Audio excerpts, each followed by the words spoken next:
2025 December 17 Siraj editorial. തൊഴിലുറപ്പിന് കേന്ദ്രം ഉറപ്പില്ലാതാക്കുന്നു. ഗ്രാമീണ ജനതയുടെ ജീവിതമാർഗമായ തൊഴിലുറപ്പ് പദ്ധതിയിലും കൈവെക്കാനൊരുങ്ങുകയാണ് കേന്ദ്ര സർക്കാർ. പേരുമാറ്റത്തിലോ പേരിൽ നിന്ന് രാഷ്ട്രപിതാവ് മഹാത്മാഗാന്ധിയെ ഒഴിവാക്കുന്നതിലോ ഒതുങ്ങുന്നില്ല പദ്ധതിയിൽ സർക്കാർ വരുത്തുന്ന മാറ്റം. പൗരന്മാരുടെ തൊഴിൽപരമായ അവകാശങ്ങളെ തന്നെ അതില്ലാതാക്കും. തൊഴിൽ ഗ്രാമീണ ജനതയുടെ അവകാശമെന്ന കാഴ്ചപ്പാടിലാണ് 2005 അന്നത്തെ UPA സർക്കാർ ബൃഹത്തായ മഹാത്മാഗാന്ധി തൊഴിലുറപ്പ് പദ്ധതി MGNREGA കൊണ്ടുവന്നതെങ്കിൽ ഈ തത്വത്തെ തന്നെ അട്ടിമറിച്ച് കേവലം ഒരു കേന്ദ്രാവിഷ്കൃത പദ്ധതിയാക്കി മാറ്റുകയാണ് പരിഷ്കരിച്ച പതിപ്പെന്ന മട്ടിൽ മോദി സർക്കാർ പാർലമെന്റിൽ അവതരിപ്പിച്ച Viksit Bharat guarantee for Rozgar and Ajeevika mission Gramin, ചുരുക്കപ്പേര് VGB റാംജി പദ്ധതി. മഹാത്മാഗാന്ധിയുടെ പേര് ഒഴിവാക്കുക വഴി വലിയ ചരിത്ര നിഷേധമാണ് കേന്ദ്ര സർക്കാർ നടത്തുന്നത്.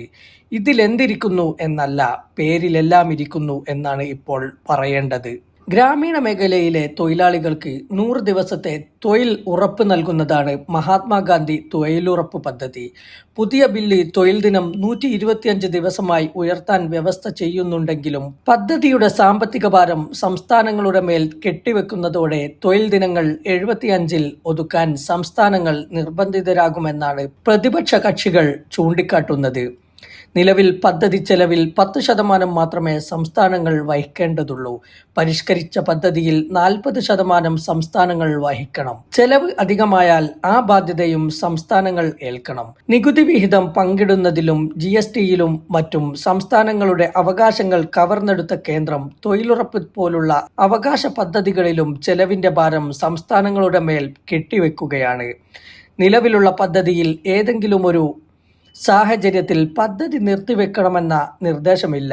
പുതിയ ബില്ലിൽ കാർഷിക സീസണിൽ 60 ദിവസം പദ്ധതി മരവിപ്പിക്കാമെന്ന നിർദ്ദേശമുണ്ട്. കൊയ്ത്തും വിതയുമുൾപ്പെടെ തിരക്കേറിയ കാർഷിക പ്രവർത്തന കാലത്തെ ദിവസങ്ങൾ ഉൾപ്പെടുത്തി 60 ദിവസം പദ്ധതി മരവിപ്പിച്ചതായി സംസ്ഥാനങ്ങൾക്ക് വിജ്ഞാപനം പുറപ്പെടുവിക്കാമെന്ന വ്യവസ്ഥ തൊഴിലാളികൾക്ക് ലഭിക്കേണ്ട തൊഴിൽ ദിനങ്ങളെ പ്രതികൂലമായി ബാധിക്കാനിടയുണ്ട്. പദ്ധതിയിൽ രജിസ്റ്റർ ചെയ്യുന്ന തൊഴിലാളികളുടെ എണ്ണം വൻതോതിൽ കൂടുകയും ബജറ്റ് വിഹിതം വർഷാന്തം കുറഞ്ഞുകൊണ്ടിരിക്കുകയും ചെയ്യുന്ന സാഹചര്യത്തിൽ നിലവിൽ ആവശ്യത്തിന് തൊഴിലില്ലാത്ത അവസ്ഥയാണ്. 2024-25 പദ്ധതിയിൽ രജിസ്റ്റർ ചെയ്ത തൊഴിലാളികളുടെ എണ്ണത്തിൽ മുൻ വർഷത്തേക്കാൾ 8.6% വർധനവുണ്ട്. 2023-24 13.8 കോടിയായിരുന്നത് 2024-25 14.98 കോടിയായി വർദ്ധിച്ചു.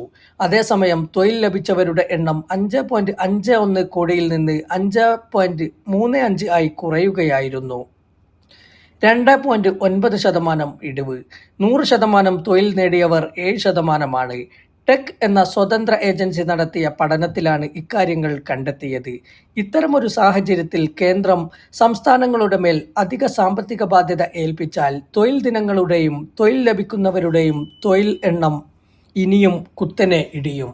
ആധാർ നിർബന്ധിതമാക്കൽ, NMMS ആപ്പ് വഴി ഹാജർ രേഖപ്പെടുത്തൽ, ജിയോ ടാഗിംഗ് തുടങ്ങി പുതിയ ബില്ലിലെ ഡിജിറ്റലൈസേഷൻ നിർദ്ദേശങ്ങൾ തൊഴിൽ ദിനങ്ങളുടെ കൃത്യത ഉറപ്പാക്കാനും തട്ടിപ്പുകളും ഫണ്ട് ദുരുപയോഗവും തടയാനും സഹായകമാണ്. അതേസമയം സാങ്കേതിക പിഴവുകൾ കാരണം ഒരു തൊഴിലാളിക്ക് ജോലിയോ കൂലിയോ നിഷേധിക്കപ്പെടുകയാണെങ്കിൽ നിയമപരമായി അത് കേന്ദ്രത്തിന്റെ പരാജയമാണെങ്കിലും രാഷ്ട്രീയമായി ചോദ്യം ചെയ്യപ്പെടുന്നത് സംസ്ഥാന സർക്കാരിനെയാണ്. കേന്ദ്ര സംവിധാനത്തിന്റെ പരാജയത്തിന് വില കൊടുക്കേണ്ടി വരുന്നത് സംസ്ഥാന ഖജനാവിൽ നിന്നാകും. തീർത്തും കേന്ദ്രത്തിന്റെ സാമ്പത്തിക ചെലവിൽ നടപ്പാക്കി വന്നിരുന്ന ഒരു പദ്ധതി പരിഷ്കരണമെന്ന പേരിൽ പേരുമാറ്റി സംസ്ഥാനങ്ങളുടെ മേൽ കൂടി കെട്ടിയേൽപ്പിക്കുന്നത് ഫെഡറൽ വ്യവസ്ഥയ്ക്ക് കടകവിരുദ്ധമാണ്. രൂപകൽപ്പന, പ്രവൃത്തി തിരഞ്ഞെടുപ്പ്, സാങ്കേതിക മാനദണ്ഡങ്ങൾ, ഫണ്ടിംഗ് തുടങ്ങിയവയെല്ലാം കൂടുതൽ കേന്ദ്രത്തിന്റെ നിയന്ത്രണത്തിൽ വരികയാണ് പുതിയ ബില്ലിലൂടെ. സംസ്ഥാനങ്ങൾ പദ്ധതി നടപ്പാക്കുന്ന കേവല ഏജൻസിയായി പരിമിതപ്പെടുന്നു. ഇതൊരു സാമ്പത്തിക പ്രശ്നമല്ല, രാഷ്ട്രീയ സാമൂഹിക പ്രശ്നം കൂടിയാണ്. തൊഴിലുറപ്പ് പദ്ധതി ദുർബലപ്പെടുമ്പോൾ അതിന് ഇരകളാകുന്നത് ഗ്രാമീണ ദരിദ്രരും ദളിത്, ആദിവാസി തുടങ്ങി അരുവൽക്കരിക്കപ്പെട്ട വിഭാഗങ്ങളുമാണ്. കേന്ദ്രത്തിന്റെ ദാനമോ ഔദാര്യമോ അല്ല ഗ്രാമീണ തൊഴിലുറപ്പ്.